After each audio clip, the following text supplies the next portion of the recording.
Assalamualaikum warahmatullahi wabarakatuh. Pemirsa yang dirahmati Allah. Dalam sejarah pemikiran Islam, terjadi dialog besar antara dua tokoh raksasa. Imam Al-Ghazali dengan karyanya Tahafut Al-Falasifah yang menggugat para filsuf, dan Ibn Rushd dengan karya jawabannya Tahafut Al-Tahafut yang membela tradisi filsafat. Video ini akan menyajikan 20 jawaban Ibn Rushd atas 20 masalah yang dibahas oleh Al-Ghazali tersebut. Mari kita ikuti satu persatu bagaimana Ibn Rushd menanggapi kritik Al-Ghazali dengan dalil Qur'ani, argumentasi rasional, serta penalaran filosofis yang mendalam. Masalah pertama, qadam atau baharunya alam. Dalil Al-Ghazali. Al-Ghazali berpegang pada ayat-ayat Badi'us samawati wal ard, kun fayakun.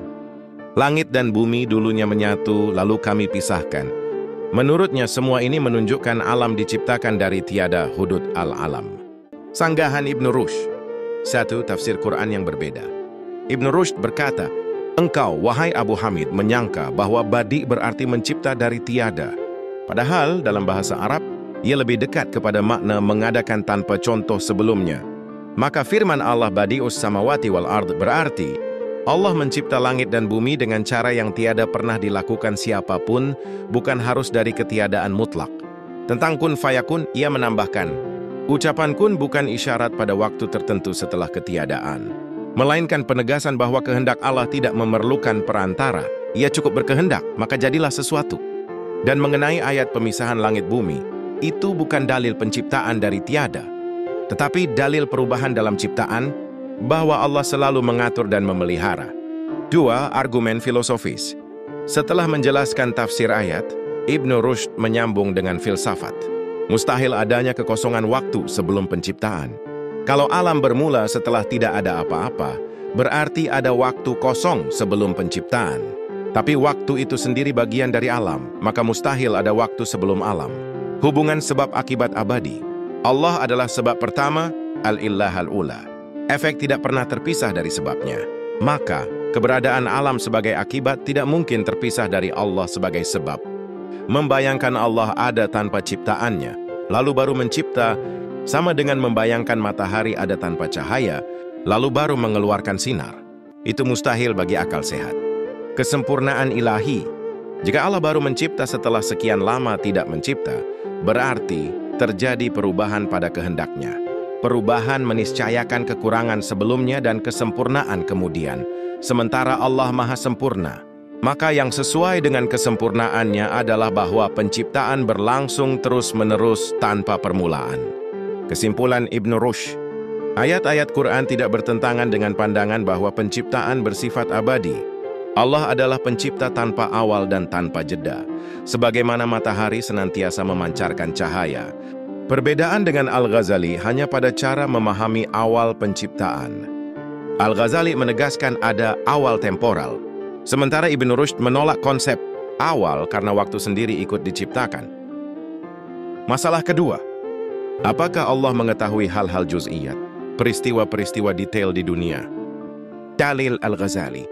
Filsuf, khususnya Ibn Sina dan Al-Farabi, mengatakan Allah hanya mengetahui hal-hal kulliyat, universal, bukan peristiwa detail yang berubah-ubah.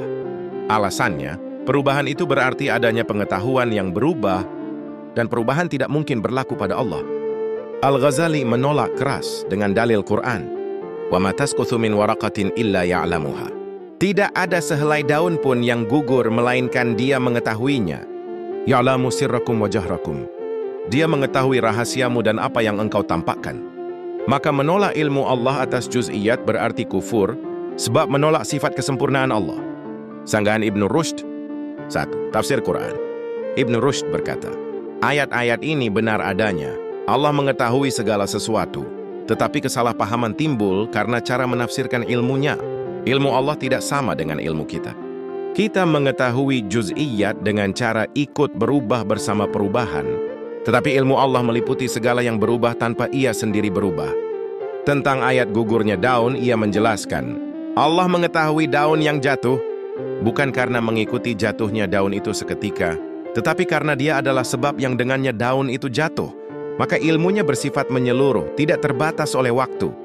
2. Argumen filosofis. Ilmu Allah bukan setara dengan ilmu manusia. Jika kita memahami ilmu Allah seperti ilmu kita, yakni berubah mengikuti objek, maka memang muncul masalah perubahan. Tetapi ilmu Allah itu cara lain. Dia mengetahui segala sesuatu karena ia sebab pertama, dan semua akibat sudah terkandung dalam sebabnya. Juz'iyat ditangkap dalam bentuk kulliyat. Bagi filsuf, Allah mengetahui segala detail bukan satu persatu dengan cara manusia menghitung, tetapi melalui pengetahuan universal yang mencakup detail. Contoh, seorang dokter mengetahui secara universal hukum-hukum tubuh. Dari itu ia tahu detail sakit tertentu. Allah mengetahui seluruh detail melalui hukum universal ciptaannya. Maka mengatakan Allah hanya tahu kulliyat bukan berarti ia jahil terhadap juz'iyat. Tetapi karena cara pengetahuannya berbeda. Yang berubah adalah makhluk, bukan ilmu Allah. Kesempurnaan ilmu. Kalau Allah tidak tahu juz'iyat itu kekurangan. Tetapi kalau Allah tahu juz'iyat dengan cara kita mengikuti perubahan, itu juga kekurangan karena berarti ilmunya berubah. Jalan tengah filsafat. Allah tahu juz'iyat dengan cara yang tetap, melalui sebab-sebab universal yang darinya seluruh detail bergulir. Kesimpulan Ibn Rushd, Allah mengetahui segala sesuatu, baik universal maupun detail. Namun, cara Allah mengetahui tidak sama dengan cara makhluk mengetahui. Dengan filsafat, pernyataan filsuf bukan penafian ilmu Allah, melainkan penegasan bahwa ilmunya sempurna, tidak terikat perubahan. Masalah ketiga, penolakan kebangkitan jasad secara fisik. Argumen Al-Ghazali. Para filsuf seperti Ibn Sina berpendapat, kebangkitan di akhirat hanya bersifat ruhani, spiritual. Jiwa setelah berpisah dari jasad tetap hidup dalam kebahagiaan intelektual, ma'rifah, atau kesengsaraan rohani, kebodohan. Adapun kenikmatan surga, makan, minum, bidadari, dan siksa neraka, api, minuman panas, hanyalah simbol-simbol imajinatif untuk orang awam. Al-Ghazali menolak tegas. Kebangkitan jasad merupakan inti akidah Islam, ditegaskan berulang kali dalam Quran. Mengingkari kebangkitan jasad berarti kufur, karena menolak nash yang qaf. Dalil. Apakah manusia mengira bahwa kami tidak akan mengumpulkan kembali tulang belulangnya? Bahkan kami mampu. Kami berkuasa menyusun kembali jari jemarinya dengan sempurna. Dan ditiuplah sangkakala, maka seketika itu mereka keluar dengan segera dari kuburnya menuju kepada Tuhan mereka. Maka filsuf, dengan menolak kebangkitan jasad telah keluar dari Islam. Jawaban Ibn Rushd. 1. Menilai metode Al-Ghazali. Ibn Rushd mengkritik Al-Ghazali karena langsung menjatuhkan vonis takfir. Menurutnya seharusnya ada tafsir yang lebih hati-hati terhadap nash.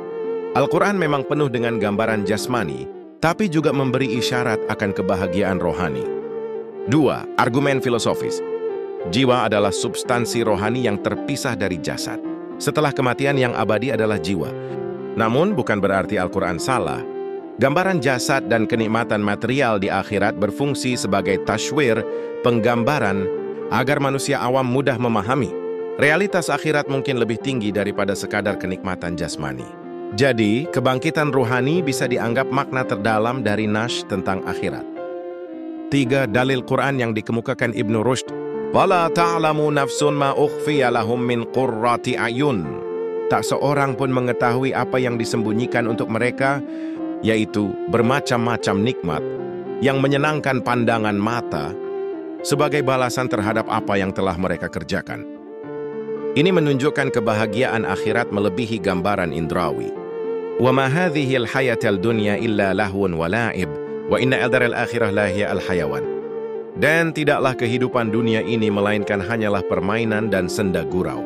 Dan sesungguhnya negeri akhirat itulah kehidupan yang sebenarnya sekiranya mereka mengetahui. Ayat ini menunjukkan kehidupan akhirat adalah kehidupan yang hakiki, bukan sekadar kelanjutan materi dunia. 4. Posisi moderat Ibn Rushd. Menurutnya ada dua tingkatan manusia. Orang awam cukup beriman dengan gambaran literal kebangkitan jasad. Itu benar secara syar'i dan memadai untuk mereka. Orang bijak filosof memahami bahwa hakikat akhirat adalah kebahagiaan dan kesengsaraan jiwa yang tidak bisa dijelaskan dengan bahasa duniawi. Dengan demikian, Quran benar untuk kedua tingkat pemahaman. Secara zahir, jasmani. Secara batin, rohani. Kesimpulan Ibn Rushd. Kebangkitan jasad bukanlah hal yang mesti dipahami secara fisikal semata, melainkan bisa dipahami sebagai simbol dari kebahagiaan dan kesengsaraan jiwa. Yang penting adalah, jiwa tetap hidup setelah mati. Ada balasan sesuai amal. Ibnu Rushd menolak keras vonis kafir terhadap filsuf, karena penafsiran mereka masih bisa ditakwil sebagai bagian dari upaya memahami Nash. Masalah keempat, apakah Allah Esa dalam segala segi atau memiliki sifat-sifat? Dalil Al-Ghazali. Al-Ghazali menuduh para filsuf berkata, Allah itu Esa tanpa sifat. Jika Allah punya sifat seperti ilmu, qudrah, iradah, itu berarti ada banyak hal dalam diri Allah. Padahal Allah berfirman, Qul huwa Allahu ahad, laisa kamitslihi syai'. Menurut Al-Ghazali, mengingkari sifat sama dengan mengingkari Allah sebagaimana digambarkan wahyu. Jawaban Ibnu Rushd. 1. Tafsir Quran. Ibnu Rushd menjawab, engkau wahai Abu Hamid, mengira bahwa ketika filsuf menafikan sifat, mereka menolak kesempurnaan Allah. Padahal maksud mereka, Allah maha sempurna dan tidak ada sesuatu yang berdiri di luar zatnya. Firman-Nya Allahu Ahad artinya, tidak ada pengganda dalam zatnya. Dan laisa kamitslihi syai' artinya, sifatnya tidak seperti sifat makhluk. Maka para filsuf pun mengimani keesaan itu, hanya mereka menolak cara penetapan sifat yang menyerupai makhluk. 2. Argumen filosofis. Jika sifat dipisahkan dari zat, maka syirik terselubung. Jika dikatakan Allah punya ilmu, qudrah, iradah sebagai sesuatu yang berdiri sendiri selain zatnya, maka hakikatnya ada banyak hal qadim bersama Allah. Itu sama dengan menetapkan sekutu-sekutu qadim dalam diri Allah. Maka filsuf menolak sifat yang dipahami sebagai tambahan atas zat. Mereka justru menjaga tauhid murni. Sifat bukan entitas tambahan, melainkan cara kita memahami zat. Ilmu, qudrah, iradah bukan sesuatu di luar zat, tapi esensi zat itu sendiri jika dilihat dari sisi berbeda. Seperti api, jika dilihat dari sisi ia membakar, kita sebut panas. Dari sisi memberi cahaya, kita sebut terang. Itu bukan dua zat, hanya dua sudut pandang. Bahasa wahyu berbeda dengan bahasa filsafat. Wahyu menggunakan bahasa manusia agar bisa dipahami umum. Filsafat menggunakan analisis rasional untuk menjaga konsistensi logika tauhid. Maka tidak ada pertentangan sejati, hanya perbedaan cara bicara. Kesimpulan Ibnu Rushd, Allah tetap memiliki kesempurnaan, tetapi tidak dengan sifat-sifat yang terpisah dari zatnya. Menetapkan sifat secara terpisah justru membuka celah syirik konseptual. Jadi baik wahyu maupun filsafat sepakat Allah Maha Esa, hanya saja filsafat menegaskan bahwa semua sifat kembali kepada satu zat tunggal yang sederhana. Masalah kelima, apakah Allah hanya mengetahui dirinya bukan makhluk? Dalil Al-Ghazali. Menurut filsuf, khususnya Aristotelesian seperti Ibn Sina, Allah hanya mengetahui dirinya sebagai sebab pertama. Mereka menolak Allah mengetahui makhluk secara langsung, karena itu berarti pengetahuannya berubah mengikuti perubahan makhluk.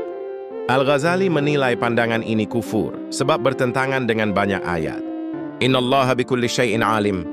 Sesungguhnya Allah maha mengetahui segala sesuatu. Ala ya'lamu man khalaq. Apakah yang menciptakan tidak mengetahui? Bagi Al-Ghazali, mengingkari pengetahuan Allah terhadap makhluk sama dengan menafikan sifat ilmunya. Jawaban Ibn Rushd. 1. Tafsir Quran. Ibn Rushd menjawab, ayat-ayat itu benar adanya. Allah mengetahui segala sesuatu. Tetapi engkau, wahai Abu Hamid, keliru memahami filsuf. Mereka tidak menafikan ilmu Allah atas makhluk, hanya cara mengetahuinya berbeda dengan cara kita. Allah mengetahui makhluk karena Dia pencipta dan sebab bagi segala yang ada. Maka mustahil Dia tidak mengetahui ciptaannya.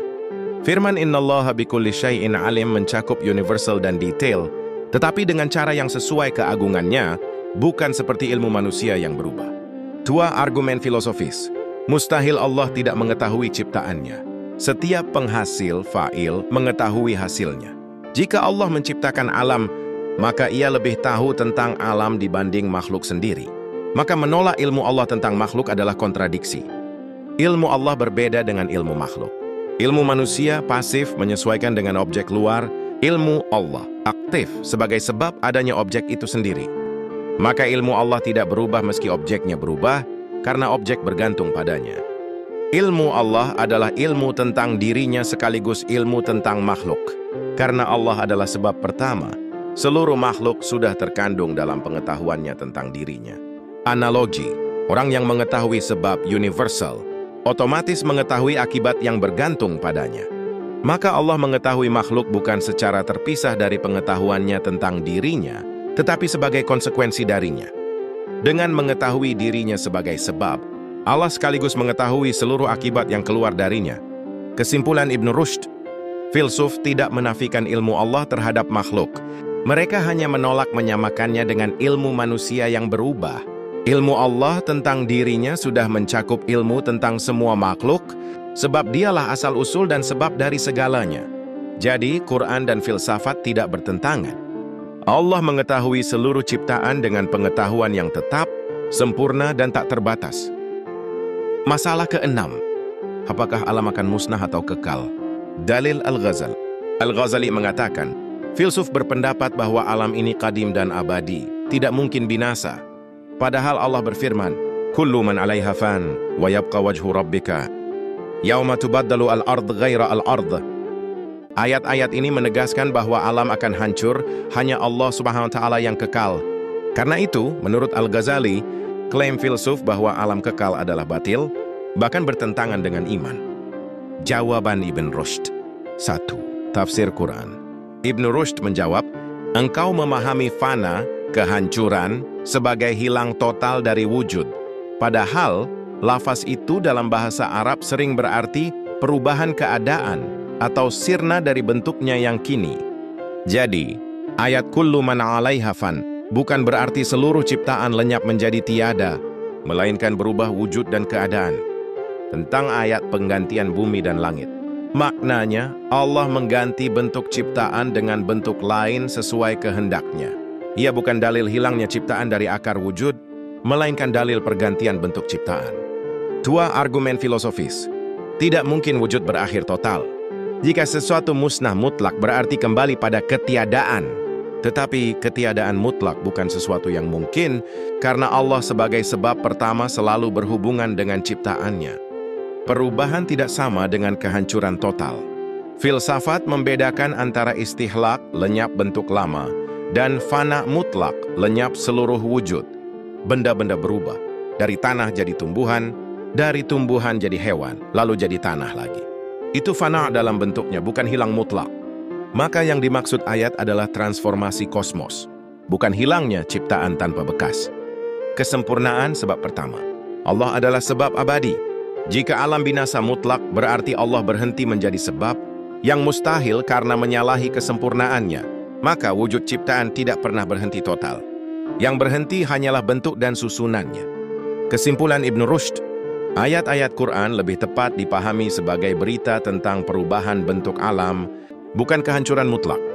Alam tidak pernah hilang total, karena itu bertentangan dengan kesempurnaan Allah sebagai sebab yang terus-menerus.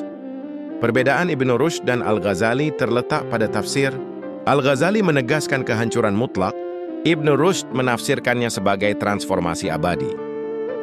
Masalah ketujuh, mustahilnya tasalsul tanpa ujung, infinite regress. Argumen Al-Ghazali.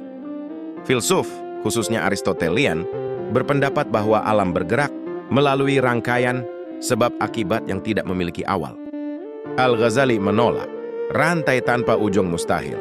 Jika tiap akibat butuh sebab sebelumnya, tanpa ada yang pertama, maka tidak ada yang memulai. Maka alam ini tidak akan pernah ada. Karena kenyataannya alam ada, pasti ada sebab pertama yang memulai segalanya, yaitu Allah Subhanahu wa Ta'ala. Ia menegaskan, akal sehat menolak sesuatu yang berantai tanpa pangkal. Dalil Qur'ani Allahu khaliqu kulli syai'. Allah pencipta segala sesuatu. Jawaban Ibn Rushd. 1. Kritik atas logika Ghazali. Ibn Rushd menilai Al-Ghazali mencampur adukkan dua jenis tasalsul. Tasalsul dalam hal wujud bersamaan, simultaneous regress. Contoh, gerakan tangan memindahkan tongkat, tongkat memindahkan batu. Semua terjadi bersamaan. Rantai simultan ini harus berakhir pada penggerak pertama, Allah Subhanahu wa Ta'ala. Ini benar dan filsuf juga sepakat. Tasalsul dalam hal waktu, temporal regress. Misalnya, apakah setiap hari didahului hari sebelumnya tanpa batas? Filsuf berkata, ya, waktu itu tanpa awal. Menurut Ibn Rushd, ini tidak menimbulkan kontradiksi, karena rantai waktu tak berujung bisa dipahami. Engkau, wahai Abu Hamid Al-Ghazal, Keliru mengira bahwa setiap bentuk tasalsul mustahil. Yang mustahil hanya tasalsul simultan tanpa penggerak pertama. Adapun tasalsul temporal, ia tidak mustahil menurut akal. 2 argumen filosofis. Universalitas gerak dan waktu. Waktu tidak bisa dibayangkan punya awal mutlak, karena setiap awal sudah mengandaikan adanya waktu sebelumnya. Jika engkau berkata ada awal bagi waktu, maka sebelum awal itu harus ada tidak ada waktu. Dan tidak ada waktu, ini pun hanya bisa dipahami dalam kerangka waktu. Sebab pertama tetap ada. Walaupun rantai waktu tak berujung, seluruhnya tetap bergantung pada satu sebab utama, Allah sebagai penggerak abadi. Jadi tidak ada kontradiksi antara rantai temporal tanpa awal dengan adanya Allah sebagai penyebab segala sesuatu. Analogi matematis. Bilangan tak berujung di masa lalu bisa dibayangkan, tak ada bilangan pertama. Tapi seluruh deret itu tetap berdiri atas konsep bilangan. Demikian pula waktu, meski tak berujung ke belakang, ia tetap bergantung pada sebab pertama, yaitu Allah. Kesimpulan Ibnu Rushd, tasalsul simultan mustahil, harus ada sebab pertama yang tidak bergerak, yaitu Allah. Tasalsul temporal, waktu mundur tanpa batas, tidak mustahil secara logis. Dengan demikian, filsuf tidak menafikan Allah sebagai sebab pertama, melainkan memahami hubungan Allah dan waktu secara abadi, bukan temporal. Masalah ke-8. Apakah Allah mengetahui hal-hal baru al-hawadith? Argumen Al-Ghazali. Filsuf Aristotelian berpendapat, Allah hanya mengetahui hal-hal universal yang tetap, bukan peristiwa baru yang berubah-ubah. Alasannya, kalau Allah mengetahui detail yang berubah, maka pengetahuannya ikut berubah. Perubahan pengetahuan berarti perubahan dalam zat Allah, padahal Allah itu azali dan tidak berubah. Karena itu, mereka bilang Allah mengetahui manusia secara umum, tapi tidak mengetahui si fulan duduk sekarang lalu berdiri nanti. Al-Ghazali menolak keras. Quran penuh dengan ayat bahwa Allah mengetahui segala sesuatu secara rinci. Wa ma tasqutu min waraqatin illa ya'lamuha. Tidak ada sehelai daun pun yang gugur melainkan Dia mengetahuinya. Ya'lamu sirrakum wa jahrakum wa ya'lamu ma taksibun. Dia mengetahui rahasia kalian, yang kalian tampakkan dan apa yang kalian kerjakan. Menurut Al-Ghazali, menafikan ilmu Allah terhadap detail sama saja menafikan sifat kemahatauannya. Jawaban Ibnu Rushd. 1. Klarifikasi posisi filsuf. Ibnu Rushd menegaskan, filsuf tidak bermaksud menafikan pengetahuan Allah atas detail. Mereka hanya ingin menjaga kesucian ilmu Allah dari sifat berubah-ubah. Yang mereka maksud Allah mengetahui detail, tetapi dengan cara yang berbeda dari manusia. Ilmu Allah itu satu, sempurna, tidak didahului oleh kebodohan, dan tidak berubah karena perubahan yang diketahui. Barang siapa menyamakan ilmu Allah dengan ilmu manusia, dialah yang telah sesat. 2. Argumen filosofis. Pengetahuan Allah sebagai sebab, bukan akibat. Pengetahuan manusia mengikuti objek. Kita tahu sesuatu setelah ia terjadi. Pengetahuan Allah mendahului objek, karena dengan ilmunya itulah segala sesuatu ada. Jadi Allah tahu detail bukan karena ia melihatnya setelah terjadi, melainkan karena dialah yang menentukannya sejak azali. Universalia yang meliputi partikularia. Jika Allah mengetahui hukum universal, setiap manusia akan mati, maka pengetahuan itu otomatis mencakup setiap manusia tertentu pada saat tertentu. Si fulan mati hari ini. Artinya pengetahuan universalnya meliputi semua detail. Ilmu Allah tidak berubah. Manusia tahu sekarang orang ini hidup, besok orang ini mati. Pengetahuannya berubah. Allah sejak azali tahu. Orang ini hidup dari waktu A sampai waktu B, lalu mati setelahnya. Jadi tidak ada perubahan pada ilmu Allah, meskipun yang diketahui mengalami perubahan. 3. Dalil Quran dalam perspektif Ibnu Rushd. Ayat-ayat Quran yang menyatakan Allah tahu setiap detail memang benar. Ibnu Rushd menjelaskan, Allah mengetahui daun gugur bukan dengan pengetahuan baru setiap kali daun jatuh, tapi dengan ilmu azali yang sejak awal sudah mencakup waktu dan tempat jatuhnya. Semua daun. Dengan begitu, ayat-ayat Quran tidak bertentangan dengan filsafat, hanya cara memahami bagaimana Allah mengetahui yang berbeda. Kesimpulan Ibnu Rushd, Allah mengetahui segala sesuatu, baik universal maupun partikular. Namun, pengetahuan Allah tidak serupa dengan pengetahuan manusia yang berubah-ubah. Filsuf tidak menafikan ilmu Allah, melainkan menafikan cara mengetahui yang terikat waktu. Dengan ini, Quran dan filsafat bisa dipahami selaras.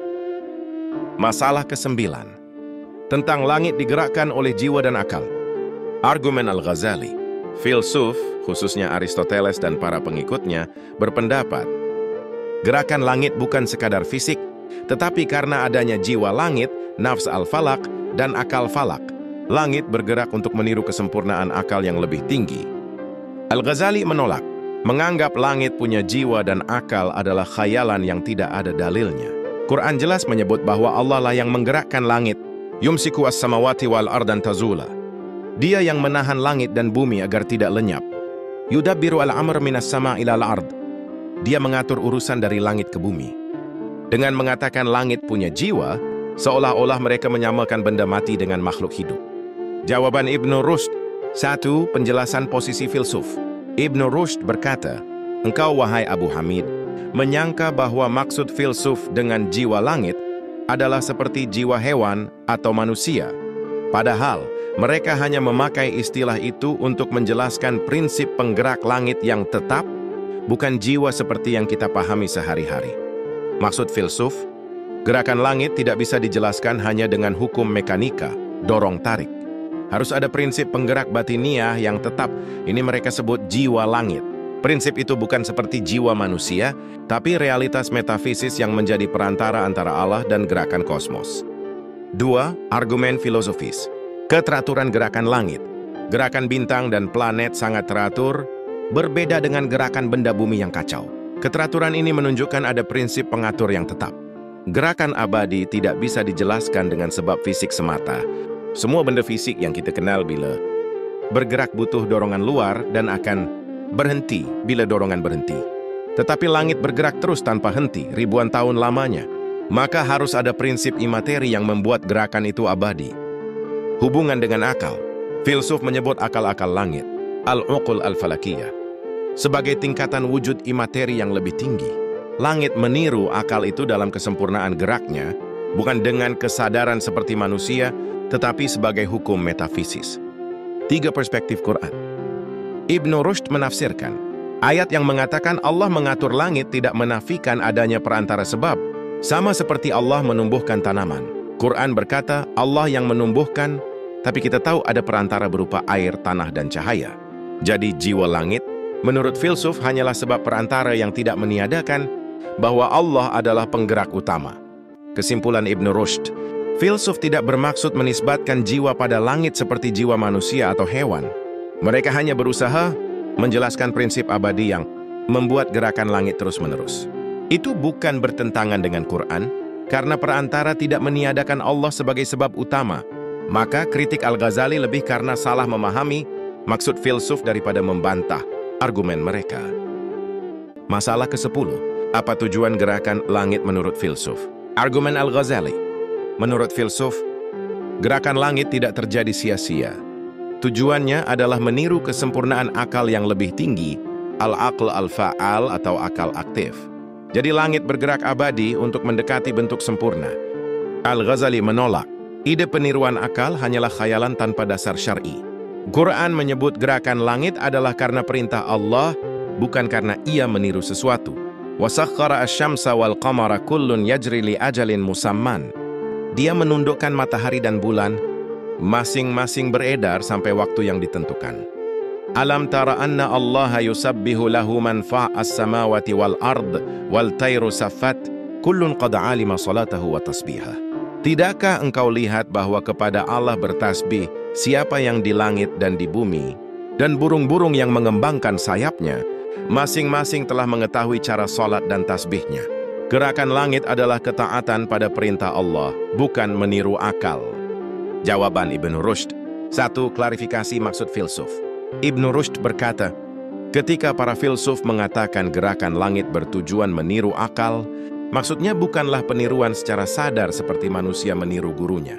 Itu hanyalah istilah filosofis untuk menyatakan bahwa gerakan langit berorientasi pada kesempurnaan yang lebih tinggi. Jadi istilah meniru akal adalah bahasa kiasan. Hakikatnya, gerakan langit berorientasi kepada penggerak yang lebih sempurna, yaitu Allah melalui akal-akal falak. 2. Argumen filosofis. Setiap gerakan alamiah punya tujuan. Batu jatuh ke bawah karena mencari tempat alaminya. Api bergerak ke atas karena mencari kesesuaiannya dengan alam atas. Maka gerakan abadi langit pun pasti punya tujuan. Tujuan gerakan langit adalah keteraturan. Jika langit bergerak tanpa tujuan, keteraturan kosmos tidak akan terbentuk. Fakta bahwa peredaran bintang dan planet sangat rapi menunjukkan adanya orientasi pada kesempurnaan. Bahasa peniruan akal. Akal dalam filsafat adalah wujud sempurna yang imateri. Langit bergerak karena orientasinya pada kesempurnaan itu, bukan karena ia ingin meniru. Jadi ini bahasa filosofis, bukan literal. 3 perspektif Quran. Ibnu Rushd menafsirkan, ayat-ayat yang menyebut langit tunduk pada Allah sebenarnya sejalan dengan filsafat. Peniruan akal hanyalah cara filsuf menjelaskan hukum sebab akibat. Allah tetaplah pengatur utama, sedangkan akal-akal langit adalah perantara keteraturan gerakan. Seperti tumbuhan tumbuh karena hujan, tapi Quran tetap mengatakan Allah yang menumbuhkan. Kesimpulan Ibnu Rushd, gerakan langit punya tujuan, yaitu keteraturan kosmos. Ungkapan meniru akal hanyalah istilah filosofis untuk menggambarkan orientasi langit kepada kesempurnaan, bukan maksud literal. Hal ini tidak bertentangan dengan Quran, karena keduanya menegaskan langit bergerak dengan aturan Allah. Masalah ke-11, apakah jiwa manusia qadim, azali, atau muhdats diciptakan? Argumen Al-Ghazali. Filsuf, khususnya Aristotelians dan Neoplatonis mengatakan, jiwa manusia tidak diciptakan bersama jasad. Ia qadim, azali, atau setidaknya bersifat imateri yang tidak mengalami kefanaan. Dengan kata lain, jiwa ada sebelum badan dan akan terus ada setelahnya. Al-Ghazali menolak keras. Dalil Quran. Thumma sawwahu wa nafakha fihi min ruhihi. Kemudian dia menyempurnakan dan meniupkan ke dalamnya ruhnya. Allahu alladzi khalaqakum thumma razaqakum thumma yumitukum thumma yuhyikum. Jelas, ruh adalah ciptaan, bukan qadim. Jika jiwa qadim, maka berarti ada sesuatu selain Allah yang azali. Ini syirik filosofis. Jiwa manusia baru ada ketika Allah menciptakannya dalam tubuh, bukan sejak azali. Jawaban Ibnu Rushd. 1. Kritik atas generalisasi Al-Ghazali. Ibnu Rushd menegaskan, tidak semua filsuf sepakat jiwa itu qadim. Aristoteles, jiwa adalah form bagi tubuh, tidak eksis terpisah sebelum tubuh. Plato lah yang cenderung menyebut jiwa pra-eksis. Jadi Al-Ghazali seolah menyamaratakan pandangan semua filsuf. 2 argumen filosofis. Definisi jiwa. Jiwa sama dengan kesempurnaan pertama bagi tubuh yang memiliki potensi hidup. Artinya, jiwa tidak eksis tanpa tubuh, sebab ia fungsi atau aktualitas tubuh. Maka tidak mungkin jiwa qadim secara individu. Kekekalan jiwa. Yang dapat kekal hanyalah aspek jiwa yang rasional al-nafs al-natiqah. Bagian ini bersifat imateri, maka tidak hancur dengan hancurnya tubuh. Namun tetap, ia muncul bersama tubuh, bukan sejak azali. Hubungan dengan akal aktif, al-aql al-fa'al. Jiwa manusia berhubungan dengan akal aktif yang universal. Karena itu aspek rasional jiwa bisa bersifat abadi, tetapi bukan berarti qadim seperti Allah. 3. Perspektif Quran. Ibnu Rushd menafsirkan ayat-ayat yang menyebut ruh ditiupkan Allah. Ini menegaskan ruh adalah ciptaan, tidak azali.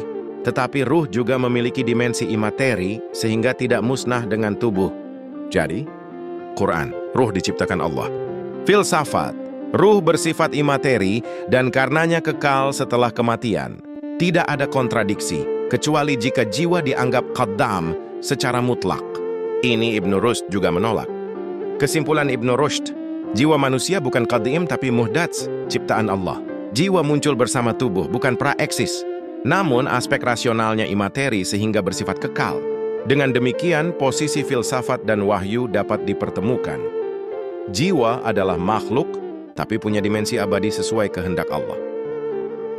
Masalah ke-12.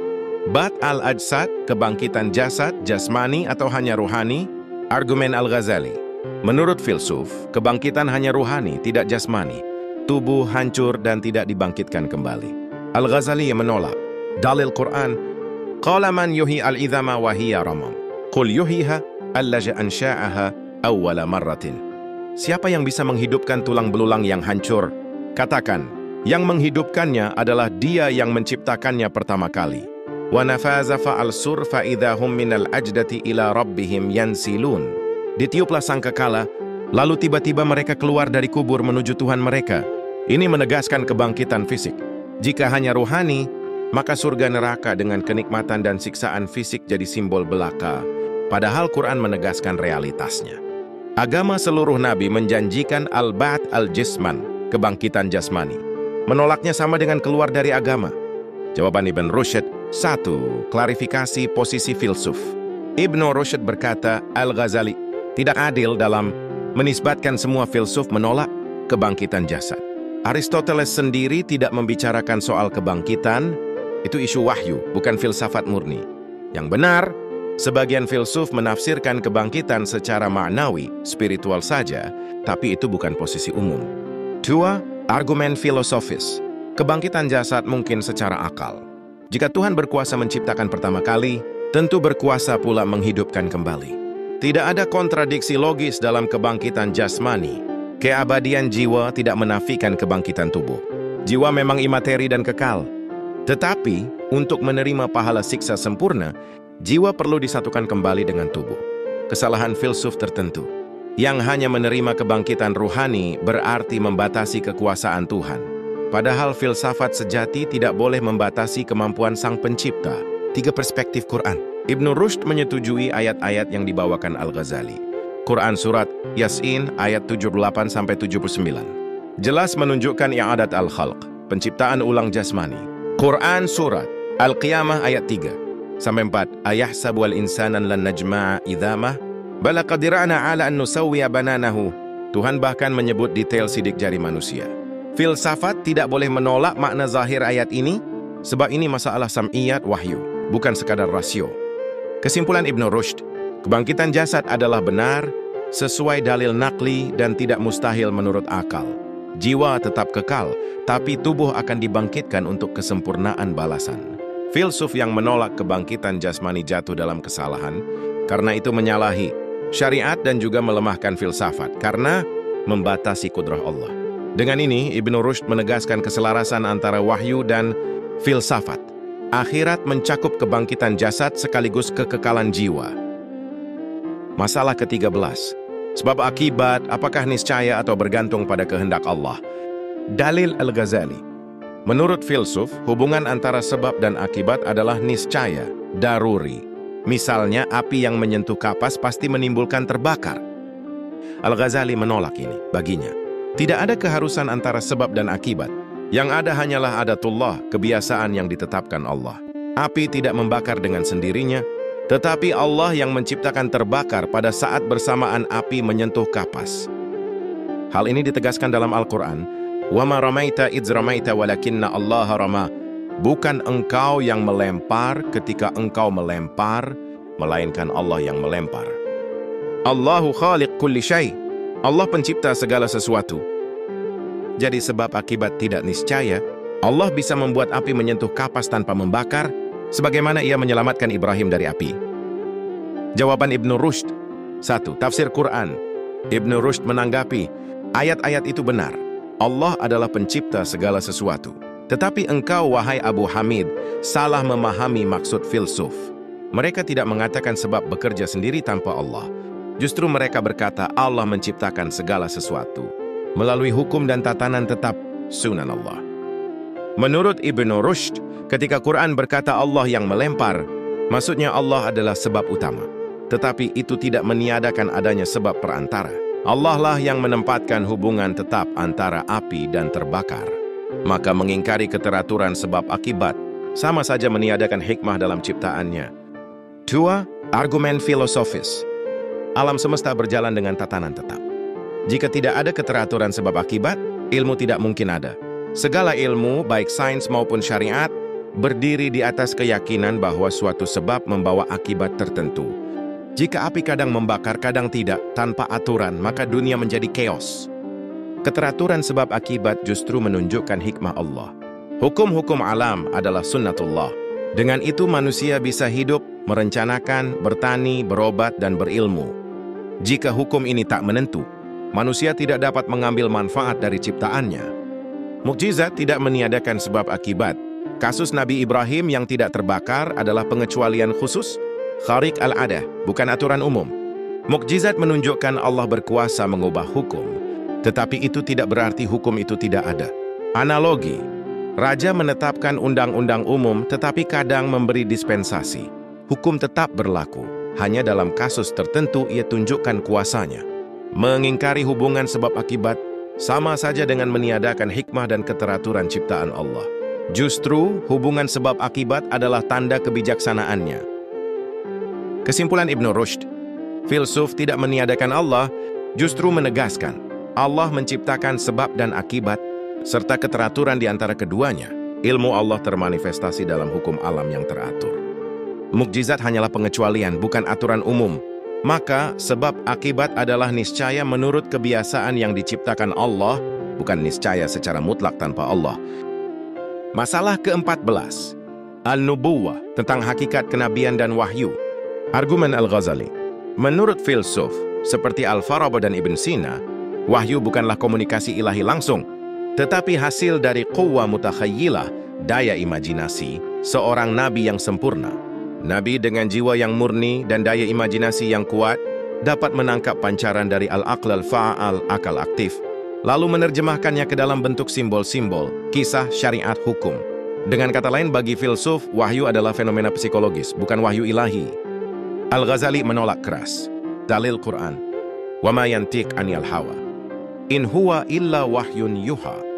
Dia Muhammad tidak berbicara dari hawa nafsunya, melainkan wahyu yang diwahyukan.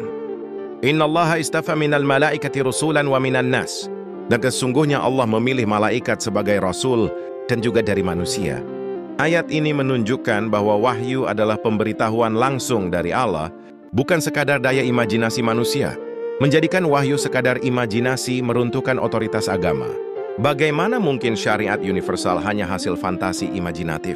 Jika wahyu hanya imajinasi, maka mukjizat, hukum syariat, dan janji ancaman akhirat tidak lebih dari simbol belaka. Jawaban Ibn Rushd, 1. Klarifikasi posisi filsuf. Ibn Rushd membela, filsuf tidak menolak wahyu, tapi mereka mencoba menjelaskan bagaimana wahyu bekerja secara filosofis. Benar, sebagian menyebut quwwa mutakhayyilah, tapi maksudnya bukan bahwa wahyu hanyalah imajinasi. Maksudnya, jiwa Nabi memiliki kesempurnaan khusus yang membuatnya layak menerima pancaran ilahi. Perbedaan hanyalah dalam istilah, bukan dalam mengingkari realitas wahyu. 2. Argumen filosofis. Keterkaitan akal dan wahyu. Jika manusia biasa menerima ilmu lewat akal, maka Nabi menerima kebenaran tertinggi lewat jalur yang lebih tinggi, pancaran dari akal aktif. Perbedaan Nabi bukanlah fantasi, tapi kemampuan khusus jiwa untuk menangkap kebenaran universal dalam bentuk yang dapat dipahami manusia. Keselarasan syariat dan filsafat. Filsuf tidak menolak bahwa wahyu bersumber dari Tuhan. Mereka hanya menafsirkan mekanismenya. Tuhan mengutus malaikat, lalu malaikat menyampaikan ke dalam jiwa Nabi yang siap menerimanya. Mekanisme itu dapat dijelaskan filosofis tanpa menafikan sifatnya sebagai komunikasi ilahi. Keharusan wahyu dalam kehidupan manusia. Filsafat saja tidak cukup untuk seluruh umat. Wahyu diperlukan untuk memberikan hukum universal yang mengatur masyarakat. Ini membuktikan bahwa kenabian bukan sekadar imajinasi individual, tetapi kebutuhan ilahi untuk umat manusia. 3. Perspektif Quran. Ibn Rushd menerima ayat-ayat yang dikutip Al-Ghazali. Quran Surat Al-Najm ayat 3-4 menegaskan wahyu bukan hawa nafsu. Quran Surat Al-Hajj ayat 75 menegaskan pemilihan khusus Nabi. Dari sudut filsafat, itu berarti Allah memberi kesempurnaan khusus pada jiwa Nabi sehingga mampu menerima pancaran ilahi tanpa kesalahan. Kesimpulan Ibn Rushd, filsuf tidak menolak wahyu, hanya berusaha menjelaskan bagaimana wahyu diturunkan dalam bahasa filsafat. Wahyu adalah komunikasi ilahi yang nyata, bukan sekadar imajinasi. Mekanismenya dapat dijelaskan melalui teori jiwa, tapi hakikatnya tetap berasal dari Allah. Maka, filsafat dan agama tidak bertentangan. Wahyu adalah benar-benar kalam Allah, sekaligus dapat dianalisis secara rasional. Masalah ke-15. Al-Mu'jizat, mukjizat para nabi. Argumen Al-Ghazali. Menurut filsuf, mukjizat bukanlah pelanggaran hukum alam, tapi hanya kejadian alamiah yang jarang terjadi. Mereka menafsirkan mukjizat sebagai simbol atau fenomena alam yang kebetulan sesuai dengan misi Nabi. Misalnya, terbelahnya laut oleh Nabi Musa dianggap karena angin kencang, bukan intervensi langsung Allah. Bulan terbelah di zaman Nabi Muhammad dianggap mustahil secara fisika lalu ditakwil sebagai simbol. Al-Ghazali menolak keras pandangan ini. Dalil Quran. Faqata'na bihim al-bahra fangainahum. Kami belah laut untuk mereka, lalu kami selamatkan mereka. Iqtarabati al-sa'ah wa insyaqqa al-qamar. Telah dekat kiamat dan bulan pun terbelah. Jika mukjizat hanya tafsiran simbolik, maka hilanglah dasar kenabian. Mukjizat adalah bukti nyata dari Allah, bukan sekadar fenomena alam. Jawaban Ibnu Rushd. 1. Klarifikasi posisi filsuf. Ibnu Rushd menjawab, Al-Ghazali melebih-lebihkan. Tidak semua filsuf menolak mukjizat. Yang mereka tekankan, hukum alam berlaku konsisten, tetapi Allah Maha Kuasa untuk menyimpang darinya kapanpun Dia kehendaki. Mukjizat bukanlah fantasi, melainkan peristiwa nyata yang jarang dan khusus menunjukkan intervensi ilahi. 2. Argumen filosofis. Hukum alam bersifat ad, bukan darur. Hukum alam adalah kebiasaan tetap yang Allah tetapkan, tapi bukan berarti mustahil berubah. Seperti kebiasaan api membakar. Namun jika Allah ingin, api bisa tidak membakar. Kisah Nabi Ibrahim, Ya narukuna bardan wasalaman. Jadi mukjizat tidak menyalahi logika, hanya menyalahi kebiasaan. Mukjizat sebagai tanda kenabian. Nabi membawa syariat. Untuk membuktikan kebenaran risalahnya, perlu bukti khusus yang melampaui kemampuan manusia biasa. Inilah fungsi mukjizat, dalail ala an-nubuwah. Keselarasan filsafat dan wahyu. Filsafat tidak boleh menafsirkan semua mukjizat sebagai simbol. Mukjizat nyata ada, hanya saja filsuf sering menekankan bahwa mukjizat itu tidak bertentangan dengan kebijaksanaan Allah karena terjadi sesuai hikmah. 3. Perspektif Quran. Ibnu Rushd membenarkan ayat-ayat mukjizat sebagai kejadian nyata, bukan sekadar alegori. Quran Surat Al-Qamar ayat 1. Bulan terbelah adalah mukjizat nyata Nabi Muhammad. Quran Surat Al-Anbiya ayat 69. Api tidak membakar Ibrahim, jelas pelanggaran hukum kebiasaan, tapi bukan mustahil bagi Allah. Kesimpulan Ibnu Rushd, mukjizat adalah mungkin, tidak bertentangan dengan akal. Mukjizat bukan sekadar simbol, tetapi peristiwa nyata yang menunjukkan kebenaran wahyu. Filsafat dan agama bersatu di sini. Hukum alam bersifat tetap sebagai kebiasaan, namun Allah bisa mengubahnya kapan saja. Masalah ke-16, Al-Sihr wal Karamat, sihir dan karamah wali. Argumen Al-Ghazal. Menurut filsuf, sihir dan fenomena gaib hanyalah efek alamiah yang belum dipahami. Mereka menjelaskan sihir, ramalan, dan pengaruh jiwa kuat atas tubuh orang lain sebagai fenomena psikologis atau kosmis, bukan intervensi supranatural. Al-Ghazali mengkritik dalil Quran, "Wa ma kafara Sulaiman walakinnal syayatin kafaru yu'allimuna an-nasa al-sihr." Sulaiman tidak kafir, tetapi setan-setanlah yang kafir dengan mengajarkan manusia sihir. "Iz yuha rabbuka ilal malaikah anni ma'akum fathabbitu alladza'ana amanu." Ketika Tuhanmu mewahyukan kepada para malaikat, "Aku bersama kalian," maka teguhkanlah orang-orang beriman. Ayat ini menunjukkan adanya pengaruh gaib atas manusia. Karamah wali juga nyata, sebab banyak riwayat sahih tentang wali yang diberi kemampuan luar biasa tanpa mengaku kenabian. Menolak semua hal gaib berarti menolak bagian penting dari agama. Jawaban Ibnu Rushd. 1. Klarifikasi posisi filsuf. Ibnu Rushd membela, filsuf tidak menolak sama sekali adanya sihir atau karamah. Mereka hanya menekankan bahwa fenomena ini harus dijelaskan sesuai hukum sebab akibat yang diciptakan Allah. Ada fenomena luar biasa yang sulit dijelaskan, tetapi itu tidak berarti mustahil. 2. Argumen filosofis. Sihir mungkin terjadi dalam batas tertentu. Jiwa manusia memiliki daya pengaruh terhadap tubuhnya. Bisa jadi dalam kondisi tertentu, jiwa yang sangat kuat dapat mempengaruhi tubuh orang lain atau fenomena alam sekitarnya. Inilah yang kadang disebut sihir. Bukan mustahil, tetapi jarang. Karamah berbeda dari sihir. Karamah terjadi sebagai pertolongan Allah kepada hamba salehnya.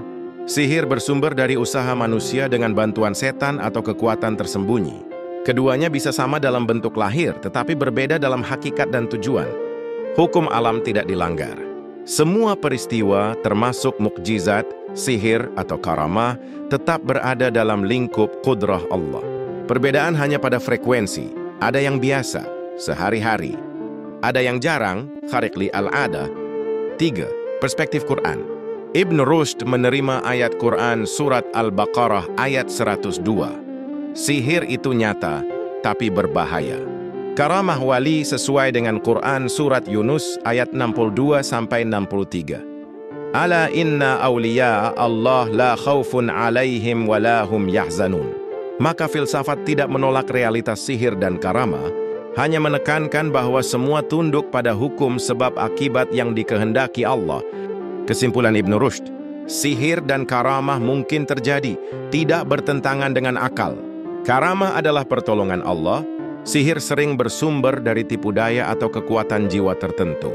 Semua fenomena luar biasa tetap berada dalam cakupan hukum Allah, sehingga agama dan filsafat selaras dalam masalah ini. Masalah ke-17. Ilmal ghaib. Apakah jiwa bisa mengetahui hal-hal gaib? Argumen Al-Ghazali. Para filsuf berpendapat, sebagian manusia dengan jiwa yang sangat kuat dapat mengetahui hal-hal gaib, misalnya peristiwa masa depan. Mereka mencontohkan mimpi benar, ru'ya sadiqah yang sering terjadi, perasaan firasat, hadz yang kadang tepat. Menurut mereka, semua ini bukti bahwa jiwa memiliki hubungan langsung dengan alam, gaib atau akal universal. Al-Ghazali menolak klaim tersebut. Dalil Quran. Qul la ya'lamu man fa'al samawati wa al-ardal ghaiba illa Allah. Katakanlah, tidak ada yang mengetahui perkara gaib di langit dan bumi kecuali Allah. Maka manusia tidak mungkin mengetahui gaib kecuali bila Allah memberitahukan. Kenabian berbeda dengan firasat. Nabi mengetahui gaib melalui wahyu, sedangkan manusia biasa tidak punya akses ke dalamnya. Menyamaratakan firasat atau mimpi dengan wahyu akan membuka pintu kesesatan. Jawaban Ibn Rushd. 1. Membatasi makna gaib. Ibn Rushd membedakan dua jenis gaib. Gaib mutlak, al-ghaib al-mutlak. Hal-hal yang hanya diketahui Allah, seperti takdir keseluruhan, kapan kiamat datang, rahasia terdalam hati manusia, mustahil diketahui makhluk. Gaib nisbi, al-ghaib al-nisbi. Hal-hal yang tersembunyi dari sebagian orang, tetapi bisa diketahui oleh sebagian lain melalui tanda-tanda atau ilham. Contoh, seorang dokter dapat menebak perkembangan penyakit. Seorang nabi diberitahu tentang masa depan melalui wahyu. Seorang wali bisa mendapat firasat benar. 2. Argumen filosofis. Mimpi benar terbukti nyata, dialami hampir semua orang. Ini bukti adanya jalur komunikasi antara jiwa, manusia dengan realitas di luar, pengalaman indera. Namun tidak semua mimpi benar, hanya sebagian kecil, firasat dan hadz. Terjadi karena jiwa dapat menangkap hubungan sebab akibat dengan sangat cepat, sehingga terasa seperti mengetahui gaib. Sebenarnya bukan gaib mutlak, tapi percepatan intuisi. Kenabian adalah puncak tertinggi kemampuan jiwa yang Allah pilihkan secara khusus. Wahyu Nabi berbeda kualitas dengan mimpi atau firasat orang biasa. 3 perspektif Quran. Ibn Rushd menerima Quran surat Al-Naml ayat 65 sebagai dalil bahwa gaib mutlak hanya Allah yang tahu. Namun Al-Quran juga menyebut, Alimal ghaibi fala yudhiru ala ghaibihi ahadan illa man irtada min rasul. Allah bisa memberikan sebagian pengetahuan gaib kepada Nabi. Maka filsafat dan syariat tidak bertentangan. Jiwa manusia mungkin mengetahui hal-hal gaib nisbi. Gaib mutlak tetap hanya milik Allah. Kesimpulan Ibn Rushd, filsafat dan agama sepakat tidak ada manusia yang mengetahui gaib mutlak. Namun, jiwa bisa menangkap sebagian kecil dari gaib nisbi melalui mimpi benar, firasat atau ilham. Kenabian tetap kedudukan khusus yang tidak dapat disamakan dengan firasat manusia biasa. Masalah ke-18. Ta'bir al-ru'ya, tafsir mimpi menurut filsuf. Argumen Al-Ghazali. Para filsuf, khususnya dari tradisi Aristoteles dan para pengikutnya, menjelaskan mimpi dengan pendekatan rasional. Jiwa manusia ketika tidur tidak terikat oleh panca indera. Daya imajinasi, al-quwah al-mutakhayyilah, bebas membentuk gambaran dari kesan-kesan akal. Melalui akal aktif, al-aql al-fa'al, jiwa dapat menerima pancaran, FAID, yang berupa kebenaran universal, lalu daya imajinasi menerjemahkannya menjadi simbol atau gambaran mimpi. Jadi menurut mereka, tafsir mimpi hanyalah tafsir simbol-simbol imajinasi yang berakar pada proses psikologis akliyah, bukan wahyu atau isyarat gaib langsung. Al-Ghazali menolak reduksi ini. Mimpi benar ada yang bersumber dari Allah sebagai ru'ya salihah, sebagaimana sabda Nabi, Al-ru'ya al-salihah juz'un min 46 juz'an minan nubuwah.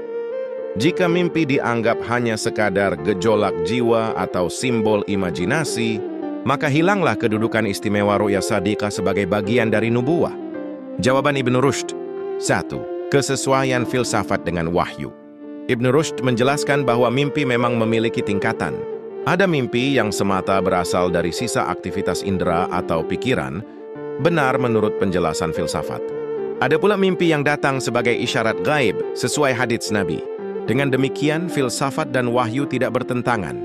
Filsafat menjelaskan mekanisme psikologis mimpi. Syariat menegaskan bahwa di antara mimpi ada yang menjadi tanda dari Allah. 2. Penjelasan filosofis. Jiwa manusia punya daya imajinasi yang berfungsi menyalin kebenaran abstrak ke bentuk simbol. Saat tidur, indera pasif akal tidak aktif penuh. Imajinasi menangkap pancaran faidi dari akal aktif.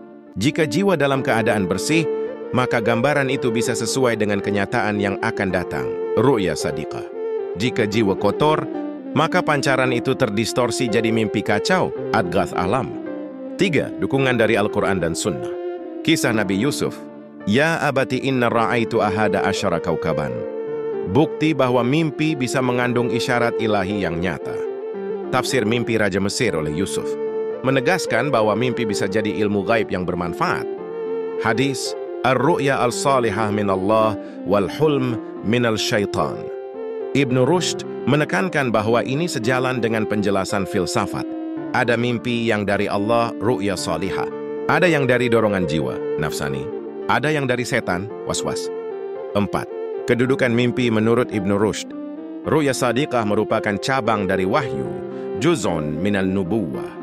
Filsafat menjelaskan cara kerjanya melalui daya imajinasi dan pancaran akal, tetapi tetap mengakui bahwa Allah adalah pengatur sebab akibat itu. Jadi penafsiran mimpi takbir al-ru'ya sah sebagai ilmu, karena berdasarkan pada simbol-simbol yang bisa ditakwil, sebagaimana Nabi Yusuf menakwil mimpi raja. Kesimpulan Ibnu Rushd, tafsir mimpi bukan sekadar fenomena psikologis, tetapi bagian dari keterhubungan jiwa manusia dengan tatanan kosmik yang Allah ciptakan. Penjelasan filsafat tidak menafikan nubuwah, justru menegaskan bahwa Allah memberi manusia jalan untuk mengetahui kebenaran melalui mimpi, sesuai kadar kesucian jiwa masing-masing. Masalah ke-19, Darurah al-alam, klaim bahwa alam berjalan secara niscaya. Argumen Al-Ghazali, para filsuf berpendapat, segala yang terjadi di alam ini berlangsung secara niscaya, daruri, mengikuti hukum sebab akibat yang tetap. Api niscaya membakar, air niscaya membasahi, makanan niscaya mengenyangkan.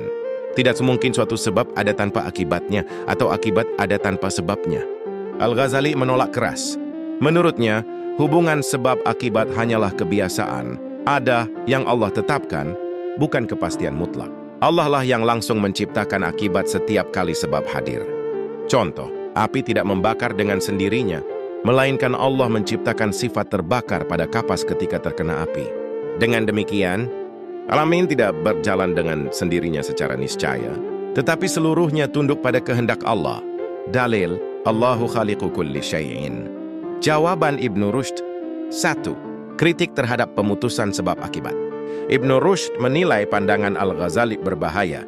Jika kita menolak niscaya hubungan sebab akibat, maka ilmu pengetahuan runtuh karena seluruh sains dan syariat bekerja berdasarkan asumsi keteraturan.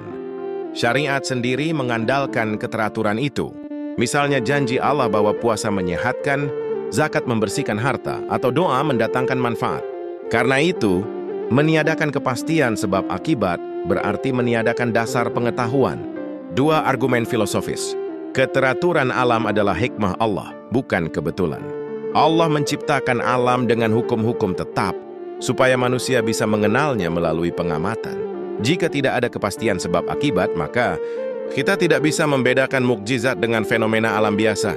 Tidak mungkin ada sains, tidak mungkin ada fiqh, karena hukum-hukum fiqh juga mengandaikan keteraturan. Maka filsafat menyebut hubungan sebab akibat niscaya secara kondisional. Jika syarat-syarat lengkap, akibat mesti terjadi. Tetapi syarat-syarat itu sendiri diciptakan dan ditentukan oleh Allah.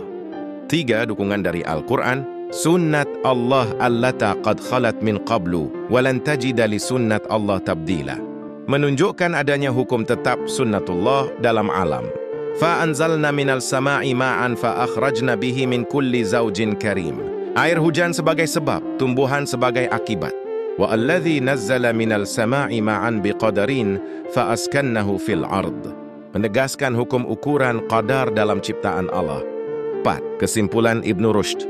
Hubungan sebab akibat itu nyata karena diciptakan Allah. Menolaknya sama saja dengan menolak hikmah Allah. Tetapi Allah tetap maha kuasa melakukan apapun di luar kebiasaan. Dan itulah mukjizat. Jadi, dalam keseharian, hukum sebab akibat berjalan secara tetap. Dalam kasus khusus nubuwah, karamah, mukjizat, Allah bisa menangguhkan atau mengubah hukum itu. Kesimpulan Ibnu Rushd, alam memang berjalan dengan hukum-hukum tetap, daruri. Bukan karena berdiri sendiri, melainkan karena Allah meniscayakannya. Dengan begitu, filsafat menjaga dua hal sekaligus. Menegakkan ilmu melalui kepastian hukum alam. Menjaga iman melalui pengakuan bahwa semua hukum itu bergantung pada Allah. Masalah ke-20. Al-Nubuwah, hakikat kenabian, apakah bisa dijelaskan secara filosofis ataukah murni wahyu? Argumen Al-Ghazali. Para filsuf berpendapat, kenabian bisa dijelaskan secara alamiah. Nabi hanyalah manusia yang memiliki kesempurnaan jiwa, daya akalnya sempurna, sehingga mampu menerima limpahan ilmu dari akal aktif, al-aql al-fa'al. Daya imajinasinya sempurna, sehingga bisa menerjemahkan pengetahuan abstrak ke dalam bentuk gambaran, simbol, dan hukum praktis. Dengan demikian, menurut filsuf, kenabian adalah fenomena psikologis tertinggi yang bisa dijelaskan filosofis, bukan semata wahyu gaib. Al-Ghazali menolak, kenabian adalah pilihan Allah, bukan sekadar keistimewaan psikologis. Allahu yastaf minal malaikati rusulan wa minan nas. Allah memilih para rasul dari kalangan malaikat dan manusia. Nabi tidak hanya menyampaikan simbol dari akal universal, tetapi benar-benar menerima wahyu langsung dari Allah. Menafsirkan kenabian sebagai proses alamiah sama saja mengingkari mukjizat, wahyu, dan kedudukan istimewa para rasul. Jawaban Ibn Rushd. 1. Pengakuan terhadap wahyu ilahi. Ibn Rushd menegaskan, tidak diragukan bahwa kenabian adalah pemberian Allah. Tidak semua orang bisa mencapainya meski punya akal dan daya imajinasi tinggi. Namun ia juga mengatakan, filsafat boleh menjelaskan bagaimana wahyu bisa diterima oleh manusia tanpa mengurangi bahwa asalnya dari Allah. 2. Penjelasan filosofis. Jiwa manusia memiliki 3 daya pokok. Akal teoritis, menerima ilmu hakikat. Daya praktis, mengatur tindakan. Daya imajinasi, menghubungkan keduanya. Pada jiwa Nabi, ketiga daya ini mencapai kesempurnaan tertinggi.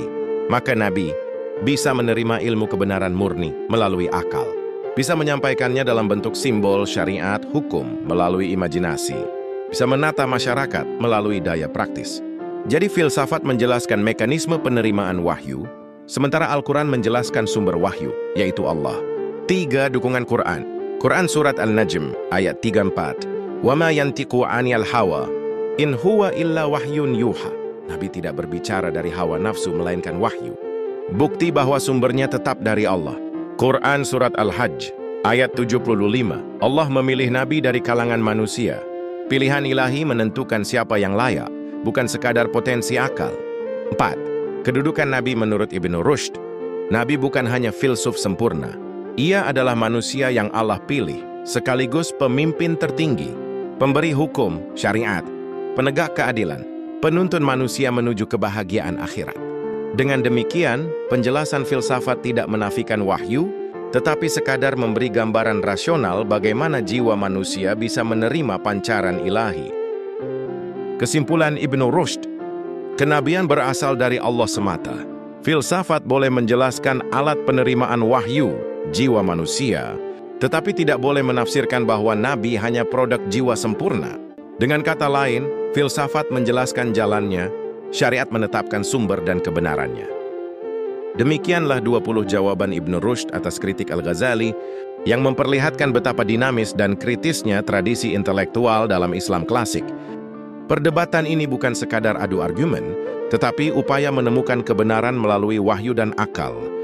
Dari sini kita belajar bahwa Islam tidak pernah mematikan filsafat, tetapi menempatkan akal dan wahyu dalam dialog yang saling menguatkan. Semoga kajian ini menambah wawasan kita dan menghidupkan semangat berpikir kritis yang tetap berakar pada iman. Wassalamualaikum warahmatullahi wabarakatuh.